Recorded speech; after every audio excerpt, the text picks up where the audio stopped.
الحمد لله رب العالمين.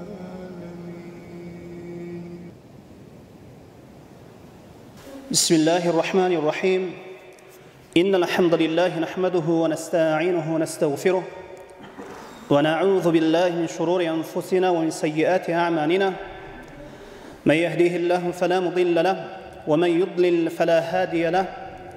أشهد أن لا إله إلا الله وحده لا شريك له وأشهد أن محمدا عبده ورسوله وبعد. السلام عليكم ورحمة الله وبركاته. Урматтуу жамаат, урматтуу момун мусулман бир туугандар, мына Аллах Таала дагы бир насип кылып, жума намазында жүз көрүшүп отурабыз. Аллах Таала мына ушул окуган жума намазыбызды жана башка ибадаттарыбызды кабыл алган ибадаттардын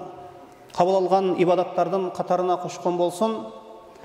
Биз өткөн жумадагы хадисибизди окууну улантабыз. Биз өткөн жума баяныбызда мусулман үстүндөгү, мусулман алдындагы, бир мусулмандын алдындагы аксы, үстүндөгү аксы, мойнундагы аксы алты экенин ошол хадисте окуп жатканбыз.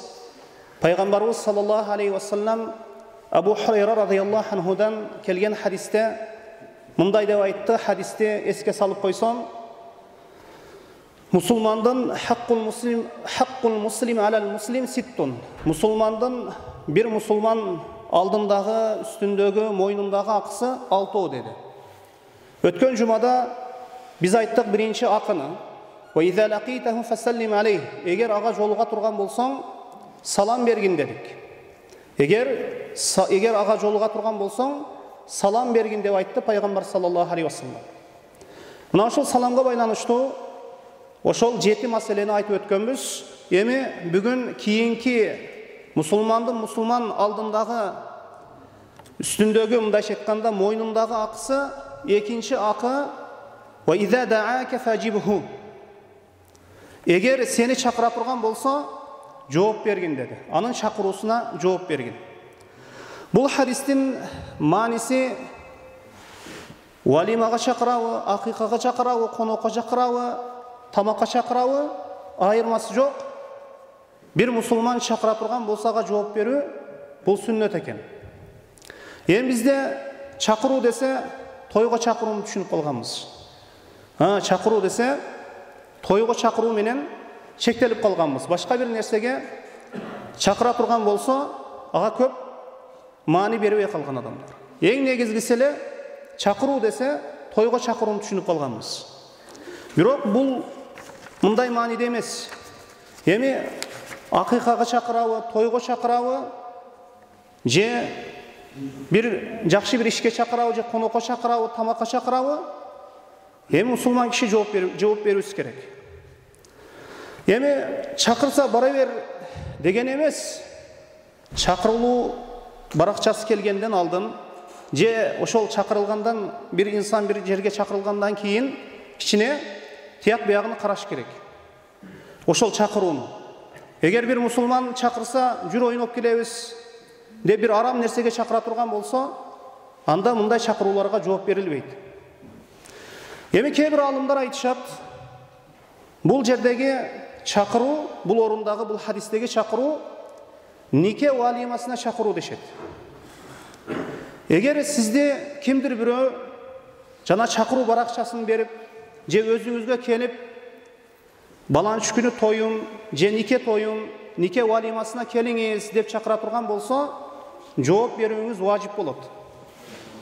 Анткени пайгамбар саллаллаху алейхи ва саллям айтат: "Ваман лам южиб да'вата фақад асаллаху расулах." Эгер ким бир чакырууга жооп бербей турган болсо, Аллах жанын элчисине күнөөкөр болуптур дейт. Мына ушул хадистерге көрө, нике валимасына чакырылса бир инсан баруусу важип. Эгер барбай койсо күнөөкөр болот. Ал эми нике валимасынан, нике тоюнан башка бир чакыруулар боло турган болсо, акыйка болсун, же конок болсун, же тамакка чакырсын, же конокко чакырсын, же акыйкага чакырсын, Bular эми важип эмес, сүннөт. Бирок эми никеге чакырылганда дагы каралат. Эгер ошол жерде Аллах арам кылган нерселер болбосо, Аллах тыюу салган, шарият тыюу салган нерселер, арак ичимдиктери, шариятка каршы келген иштер болбосо, анда ошол чакырууга жооп берилүүсү керек. Ал эми эгер ошол жерде Аллах тыюу салган арам иштер боло турган болсо, арак коюла турган болсо дастаркондун үстүндө, андай чакырууларга жооп берилбейт. Бирок эгер мына ушундай арам иш аралашкан чакыруу болуп кала турган болсо, той болсун же башка бир нерсе болсун, эгерде колуңуздан келсе, ошол жерге барып токтото алсаңыз, барасыз, токтотосуз. Ошол арам иштен, туура эмес иштен. Эгерде токтото албасаңыз, ал жердеги адамдар сизди укпаса, андай жерге барбай коюуга акыңыз бар, шарият андай жерге баруудан кайтарат. Бул мусулмандын, бир мусулман алдындагы ошол экинчи ак экен. 6 акыдан экинчиси экен.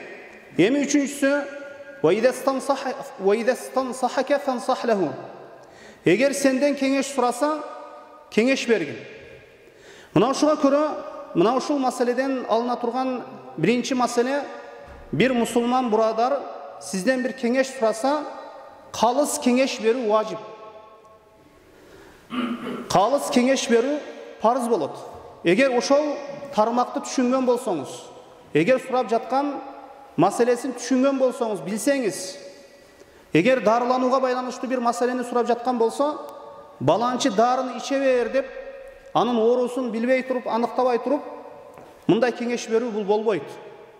Анык билүү керек, билгенден кийин гана калыс түрдө бир мусулман кеңеш сураса, кеңешине жооп берүү керек. Эгер сенден кеңеш сураса, кеңеш бергин. Бирок кеңеш сурабаса деле кеңеш берүү важиппи? Бирөө кеңеш сураган жок сизден. Кеңеш суроо важиппи? Мына ушул орунда алымдар айтат, мусулман бурадар бир ишке кол урмакчы, бир ишти баштамакчы бир мусулман, же таанышыңыз, же досуңуз, ошол иште зыян болуусун билсеңиз, күнөө ишке түшүп калуусун билсеңиз, анда ал сизден кеңеш сурабаса деле, кеңеш берип коюңуз, ошол арам иштен кайтарып коюңуз, айтып коюңуз сизге важип болот, парз болот. Анан менден кеңеш сурабады, менден бир ооз сурабады деп коюу бул туура эмес. Балким насаат кылуу керек, анткени ал анык арам нерсеге барып жаткан болсо. Эми дагы бир түрү, кеңештин бир түрү, бирок билесиз, ошол досуңуз же жакыныңыз бир сооданын бир түрүн баштамакчы. Ошол соодадан башкасын кылса жакшыраак пайда көрөт. Ошол баштаган соодасынан башка бир сооданы кылса жакшыраак пайда көрөт. Мындай учурда кеңеш берүү важип эмес го, бирок кеңеш берип коюу, бир сүйлөп коюу, мындайча айтканда айтып коюу, бул сүннөт болуп саналат. Хадистеги кийинки маселе, эгер чүчкүрүп Аллахка мактоо айта турган болсо, анын акысына дуа кылып, ярхамукаллах деп акысына дуа кылып коюң деп айтты пайгамбар саллаллаху алейхи вассалам. Мына ушул маселеге байланыштуу 3 маселени айтып өтөбүз. Биринчиси, мусулман бир бурадар чүчкүргөн убакытта анын акысына дуа кылуу важип экенине далил. Мына ушул хадис, Аллах сага райым кылсын деп дуа кылып коюу анын важип экендигине далалат кылат. Бул хадистен билебиз. Пайгамбарыбыз саллаллаху алейхи вассалам буйруп атат. Эгер бир мусулман чүчкүрсө, алхамдулиллах деп айтса, ага ярхамукаллах деп дуа кылып койгула деп атат. Эми хадистин мындай маанисине карай турган болсок, хадис важиптикке, парыздыкка далалат кылып жатат. Пайгамбар саллаллаху алейхи вассаламдын буйругу важипке далалат кылат дешет кээ бир алымдар. Эми бул мусулмандын мусулман үстүндөгү акысы, бирок бул важип ар бир мусулманга важиппи, парз айынбы, же парз кифаябы? Алымдар мында талаш тартышкан. Бул тууралуу башка бир хадис келген. Аллахтын элчиси саллаллаху алейхи вассалам айтат: "Фаиза атаса ахадукум ва хамидаллаха кана хаккан ала кулли муслимин сами'аху ан якула лаху ярхамукаллах."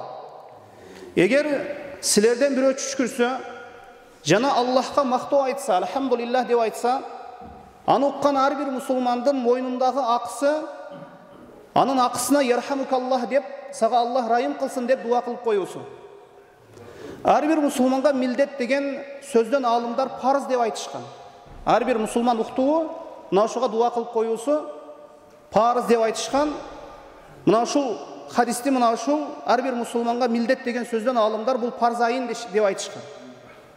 Кейбір алымдар әрбір мұсылман ярхамукаллах деп дуа қылусы шарт емес дешкен. Bir majlisте эми bir адам түшкіре тұрған болса, 10 адам жанында отыра тұрған болса, біреусі ярхамукаллах деп айтып қойса, жетіштүү деп айтышқан. Қалғандарынан мойындарынан сақыт болады, мойындағысынан түшөт деген. Анткени bir хадисте же сахабалардан bir риваяттар келген емес, же bir хадис келген емес. Егер мындай топтолуп отырған кезде bir адам түшкіріп қоя тұрған болса, сахабалардың барысы ярхамукаллах деп айтышқаны келген емес. Эми барысы жооп берүү парыз айын болгондо жооп беришет болчу. Бул нерсе риваят кылынбагандан кийин бул нерсе парзы кифая экенине далил деп айтышат алымдар. Эмне болгондо дагы bir жерде жыйналып отурасызбы, же bir мусулман түшкүрүп алхамдулиллах деп айта турган болсо, мына ушуга ярхамукаллах деп дуа кылып коюңуз. Важип экен же сүннөт экен деп мындай отурбай, эми бул илимий маселе. Мына ушул нерсеге кайдыгер көз карашта болбосок, дайыма бири-бирибизге дуа кылып жүрсөк, бул албетте жакшылык болот. Bir мусулман түшкүрө турган болсо, алхамдулиллах деп айта турган болсо, ага ярхамукаллах деп пайгамбар саллаллаху алейхи вассалам дуа кылып койгула деп айтты. Эми кандай болбосун, бул сүннөттөрдү биз важип экен же сүннөт экен деп таштап салуубуз же кайдыгер мамиле кылуубуз болбойт албетте. Эми дагы bir маселе, эгерде bir мусулман түшкүрүп алхамдулиллах деп Аллахтыкка мактоо айтпаса, Аллахты улуулабаса, Аллахты мактабаса, ага дуа кылынабы ярхамукаллах деп? Алымдар айтышат, дуа кылынбайт дейт. Анткени пайгамбарыбыз саллаллаху алейхи вассалам айтат: "Ва иза атаса фахамидаллах". Жогору хадисте айтып өттүк, эгер мусулман түшкүрүп Аллахты мактоо айтса, ага ярхамукаллах деп дуа кылгыла деди. Эгер эми bir мусулман түшкүрдү, эч бир нерсе деп айткан жок. Бул адам Аллахты мактабады, буга ярхамукаллах деп дуа кылынбайт. Анткени бул Аллахты мактоо ажыр соогунан, неъматынан, жакшылыгынан куру кол калды, мындайча айтканда кур жалак калды. Жана Аллахты мактабагандан кийин ага bir мусулмандын дуа кылуусунан кур жалак калды, куру кол калды. Мына ошондуктан ким түшкүрүп алхамдулиллах деп айта турган болсо, ага ярхамукаллах деп дуа кылынат. Эгер түшкүрүп алхамдулиллах деп айтпаса, ага дуа кылынбайт экен. Эми көпчүлүк учурда мына ушул маселени дагы эмне үйрөтүп коюубуз керек экен. Адамдарга көп үйрөтүп коюубуз керек. Мына ушундай сүннөттөрдү кээ бир адамдар билбейт. Мына ошондуктан үйрөтүүбүз керек. Эми үчүнчү маселе, мына ушул түшкүрүүгө байланыштуу үчүнчү маселе, кээ бир орундар мындан бөлөк. Мусулман түшкүргөндө ага дуа кылынып ярхамукаллах дейилбейт. Кээ бир абалдарда жооп бербей койсо боло берет. Мына ошолордун бири жума хутбасы. Имам жумага чыккан убакытта жума хутбасын угуу важип болуп саналат. Эгер жаныңыздагы бирөө түшкүрүп алхамдулиллах деп айтып койгон болсо, сиз хутбаны угуу важип болот, ярхамукаллах деп жооп бербейсиз. Мына ушул түшкүрүүгө байланыштуу мына ушул маселелер эми кийинки маселе, мындайча айтканда мусулман алдындагы акысы ва иза марида фаудуху. Эгер ооруп кала турган болсо, зиярат кылгын деди. Bir мусулман ооруп кала турган болсо, зиярат кылуу керек экен. Буга байланыштуу, зиярат маселесине байланыштуу, ооруну зиярат кылуу маселесине байланыштуу 4 маселени айтып өтөбүз. Биринчи маселе. Ооруну зиярат кылуу өкүмү сүннөт экенинде хилаф жок, алымдар ортосунда талаш тартыш жок. Эң азы сүннөт. Бирок важип деп айтабызбы, же парыз деп айтабызбы? Алымдар бул маселеде дагы талаш тартышкан. Эми көпчүлүк алымдар сүннөт деп айтышат. Бирок хадиске карасак, bir мусулман ооруп калса зиярат кылгыла деди. Бул пайгамбар саллаллаху алейхи вассаламдын буйругу эми парызга далалат кылып жаткандай да. Бирок көпчүлүк алымдар Bir oru, bir musulman orup kala turgan bolsa, ziyarat kılgıla dedi. Bunu köpçülük alımlar sünnet dep aytышат. Эми парыз деп айткан алымдар, азчылык алымдар, эми кемир алымдар парыз кифая деп айтышкан. Алардын бири Шейхул Ислам рахимахулла farz-ı kifaya деген. Егер bir musulman orup kala turgan bolsa, аны eç kim ziyarat kılbay koya turgan bolsa, tuğandarынан дагы eç kim ziyarat kılbasa anda bari күнөкөр болот деген. Егер bir musulman orup kala turgan bolsa, алардын арасынан 5-6 барып, ошол musulmandan алабалынан кабар алып, ziyarat кылып койгон болса, башкалардын мойнундагысынан түшөт деп айтышкан. Эмне болгондо дагы бул сүннөттөргө биз кайдыгер карабыбыз керек. Эми оруну зиярат кылууну сүннөт деп айттык. Жалпы көпчүлүк алымдарга көрө, эми бир тууганчылыгы болсо, атасы оруп кала турган болсо, же иниси оруп кала турган болсо, же досу оруп кала турган болсо, эч ким сүннөт экен деп отурбайт. Мындай абалда сүннөт оруну зиярат кылууну сүннөт деген алымдар дагы важип деп айтышат. Эгер жакын тууганыңыз, же атаңыз, же энеңиз, же жакын бир туугандан бирөө оруп кала турган болсо, сөзсүз аны зиярат кылуу важип деп айтышат алымдар. Эми мындайча айтканда, сүннөт деген алымдардын сөзүнө карай турган болсок дагы, эгер жакындардан бирөө оруп кала турган болсо, аларды зиярат кылуу растуураак, мындайча айтканда сүннату муаккада, растуураак, важипке жакын сүннөт болот экен. Кээ бир алымдар кала берсе, атасы оруп калса, же энеси оруп калса, же жакын бир тууганы, же жакын бир адамы оруп калса, туугандардан болсо, бул туугандык мамилени эске алып туруп, аларды зиярат кылуу важип деп айтышат. Эми вайда марида фаудуху, экинчи маселе оруну зиярат кылууга байланыштуу. Эгер оруп калса зиярат кылгын деп айтты. Мусулман кишини зиярат кылуу кээ бир ооруларга гана зиярат кылынабы, же орунун бир түрлөрү барбы зиярат кылынбай турган же кылына турган? Жок. Кайсы оору менен оорубасын зиярат кылына берет. Ал ошол оорулуу адам билсин, зияратчыны билсин, билбесин. Мисалы үчүн сиздин келип кеткениңизди билбеши мүмкүн, билбей калуусу мүмкүн. Мисалы үчүн комада жатса, же реанимацияда жатса, өзүн билбей турган абалда жата турган болсо, сиздин келип кетүүңүздү билүүсү шарт эмес, же мындайча айтканда сиз анын билүүсү, сиздин келип кеткениңизди билүүсү шарт эмес, же келип кеткениңизди ал билүүсү шарт эмес. Негизи келип зиярат кылып кеттиңиз, мойнуңуздагы ошол негизги акылардан бирөөсүнөн кутулдуңуз. Негизи ошол туугандары көрсө, жакындары көрсө, кичине жүрөктөрүнө кубаныч кирет. Ошол жерге барганда ошого дуа кыласыз. Мына ошондуктан мындай абалда зиярат кылына берет, билсе билбесе дагы. Жана ошондой эле мындай абалда дагы инсан ошол оруну зиярат кылганы барса, комада болсо, же реанимацияда болсо, оор абалда болсо, эми билиши шарт эмес экен. Ошол инсан зиярат кылган инсан ажыр соогун алып кайта берет. Үчүнчү маселе оруну зиярат кылууга байланыштуу, кандай оорулар зиярат кылынат? Алымдар көчөгө чыга албай калган, жатак абалда болгон, бир жерде жаткан кишини зиярат кылуу сүннөт деп айтышат алымдар.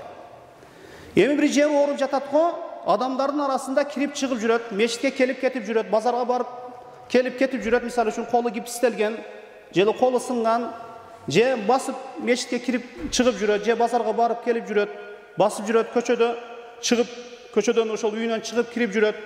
Мындай оорулар зиярат кылынбайт дейт. Жамаатка чыгып жүрсө.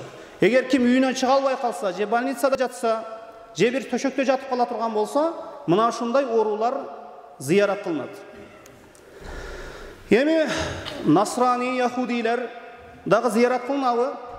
Алымдар айтышат, эгерде исламга кызыгып турган болсо, мусулмандар тууралуу ою жакшы боло турган болсо, жүрөгү исламга ийилип турган болсо, анда яхуди, насранини, башка диндеги адамды зиярат кылса болот. Эгерде мындай андан кызыгуу болбосо, жүрөгү исламга ийилип турбаса, анда аны зиярат кылуу шарт эмес деп айтышкан.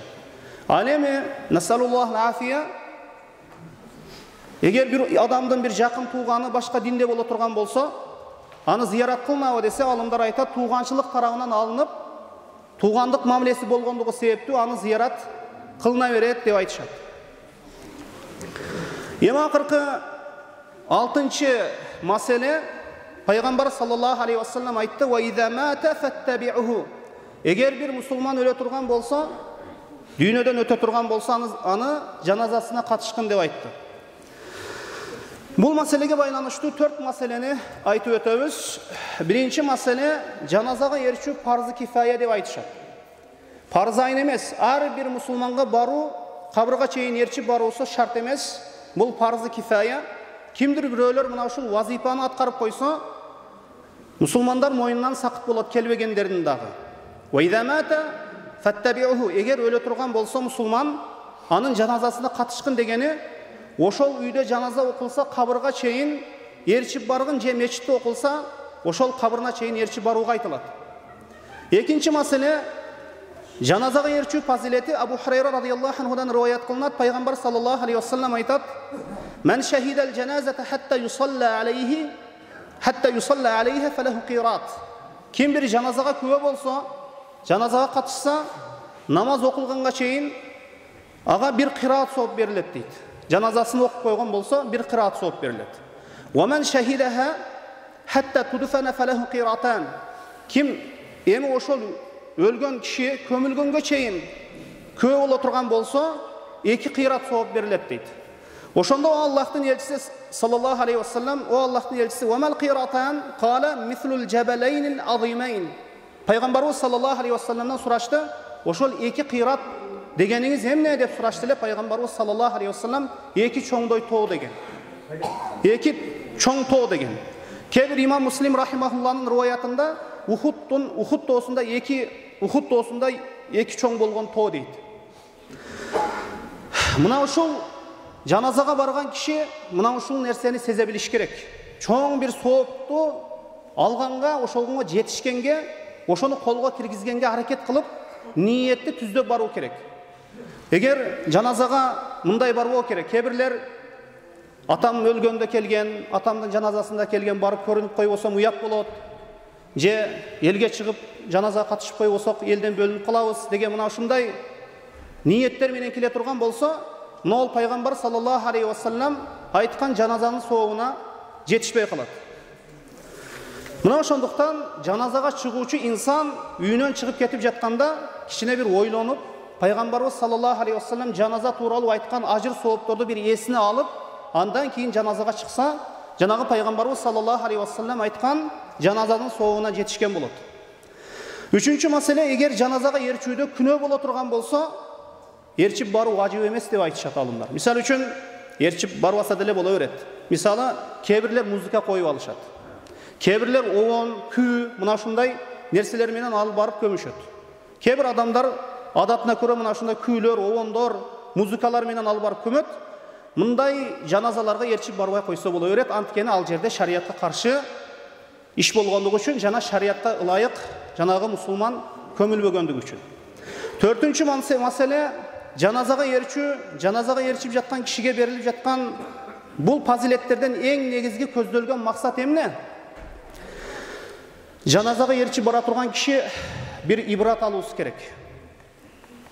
Азыр мына ушул адамдар ининде көтөрүп барып жаткан киши, адамдардын ининде көтөрүлүп бара жаткан киши, кечеле башка бирөөлөрдү ининде көтөрүп, алардын кабырына топурак салып жүргөн киши эле. Ушул киши дагы bir саатта, bir күндө ал кишиге дагы өлүм жетти, күн суусу бүттү.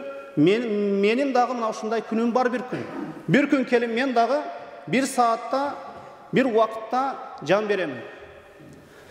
Мына ушундай ибрат алуу керек. Эми кээ-бир адамдар жаназага чыккан кезде соодасын айтып, же саясатты сүйлөп, мына ушундай чыгат, же кээ-бирлер, бул албетте туура эмес, кээ-бирлер ырсаңдап, күлүп, каткырып, бири-бири менен күлүшүп, албетте бул мындай кылуу ошол инсандардын жүрөгүн катып кеткен белгиси. Мына ошондуктан жаназага чыккан кезде кичине ибрат аламын, кичине жашоомдо өзгөрүү болсун, баары бир күн ушул 3 тактайдын үстүнө түшүү күнүм бар деген, мына ушул нерселерди эстеп, bir ибрат алып чыгуубуз керек. Мына ушул нерсени эч качан унутпайлы. Паспортубузга туулган күнүбүз жазылган, бирок өлө турган күнүбүз жазылган эмес. Мына ушул келет bir күн, ошол күн. Ошол саатта ар бир инсан bir саатта жан берет. Эми Аллах Таала мага мүмкүнчүлүк берди. мына тирүүлөрдүн арасында турамын. Эгер мына ушул өлгөн кишини эгер деп тирилтирип эмне каалайсың десе, ошол инсан намаздан, орозодон башка эч бир нерсени каалабайт экен. Эми Аллах Таала бизге мүмкүнчүлүк берди ибадат кылууну. Мына ушул ибадаттардан, мына ушул берилген мүмкүнчүлүктөрдөн пайдаланып калуубуз керек. Ибн Кайым рахимахулла айтат, адамдар ошол жаназадан кимдер ибрат алат дейт. Жаназадан ибрат алуунун bir özünчө bir эмеси бар адамдар арасында. Жаназага чыккан киши, жаназаны өлүктү көмүп келгенден кийин, bir мусулмандын жаназасына катышкандан кийин кайсы инсан ибрат алат? Эгер ошол жаназадан кийин ошол инсандын ыйманы көтөрүлсө, 5 убак намазга мамилеси өзгөрсө, жана ошондой ыйманы көтөрүлсө, bir ибрат алса, bir арам нерседен токтосо, ошол инсан жаназадан bir ибрат алыптыр. Эгерде кайсы бир инсан көмүлгөндөн кийин деле 7 кадам баскандан кийин намазга мамилеси өзгөрбөсө, Аллах буйруган парз ибадаттарга мамилеси өзгөрбөсө, ал инсандын жаназадан ибрат албаптыр. Анткени капырлар дагы айтышат, bir күн өлөбүз, ушул жердин астына киребиз деп капырлар деле айтып жүрөт. Эч ким өлүмдүн акыйкат экендигин жокко чыгара албайт. Мына ошондуктан чыныгы жаназадан ибрат алган инсан бул жаназадан кийин Аллах буйруган парз ибадаттарга мамилеси өзгөрөт, ыйманы көтөрүлөт, кичине жакшы болот инсан. Эгер мындай болбосо, ал инсан жаназадан bir ибрат, bir сабак албаптыр.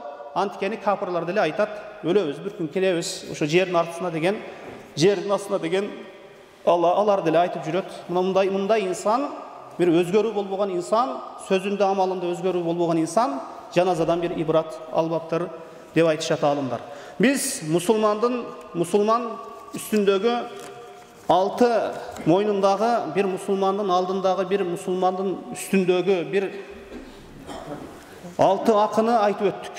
Мен кайталап койсом, кебирлер ушул хадисти билесиздер, бирок бул маселеге, бул хадиске байланыштуу көп маселелерди айтып өттүк. Эми колдон келишинче Пайгамбар саллаллаху алейхи вассалам айтты, мусулмандын мусулман үстүндөгү акысы 6 экен. Иза лакитаху фасаллим алейх. Эгер салам берсең, эгер сага жолукса салам бергин деди. Эгер сага жолукса салам бергин. Ва иза даака фажибуху. Эгер сени чакыра турган болсо, ага жооп бергин. Ва иза стансахака фансах лаху. Эгер сенден кеңеш сураса, кеңеш бергин. Ва иза атаса фахамидаллах фашаммитху. Эгер түшкүрүп алхамдулилlah деп айтса, ярхамукаллах деп дуа кылып койгун. Ва иза марида фаудуху. Эгер ооруп калса, зиярат кылгын. Ва иза мата фаттабиху. Эгер өлүп калса, эгер дүйнөдөн, аламдан өтсө, аны жаназасына катышкын, анын артынан кабырга чейин ерши баргын, мындай айтканда жаназасына катышкын деп айтты. Мына ушул 6 акы, эми бул 6 акы менен эле чектелбейт. Бирок башка акылар дагы бар. Бирок эң негизгиси, адамдар ичинде көбүрөөк учурап турганы, эң маанилүүрөгү мына ушул 6 болгондуктан күн сайын кала берсе, апта сайын жолугуп учурап турат ушул нерселер. Ошондуктан Пайгамбарыбыз саллаллаху алейхи вассалам 6 деп айтты.